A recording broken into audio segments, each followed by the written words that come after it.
The National Weather Service in Sterling, Virginia has issued a special marine warning for Chesapeake Bay from Drum Point, Maryland to Smith Point, Virginia, Tangier Sound and the inland waters surrounding Bloodsworth Island, tidal Potomac from Cobb Island, Maryland to Smith Point, Virginia, until 9:30 p.m. Eastern Standard Time.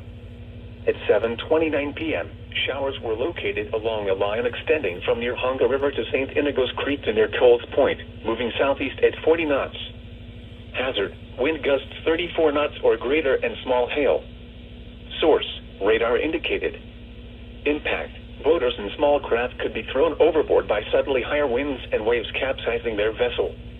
Locations impacted include Yokosuka River, Hooper Island Light, Crisfield, Southwest Middle Grounds, Cuckold Creek, Ewell, Colton's Point, Coles Point, St. George Island, Point No Point, Calvert Cliffs, Patargus, Richland Point Buoy, Greenwell State Park, Smith Island, mouth of the Potomac River, Deep Hole, Solomon's Island, Nanticoke River mouth, and Cobb Island. Move to safe harbor immediately as gusty winds and high waves are expected.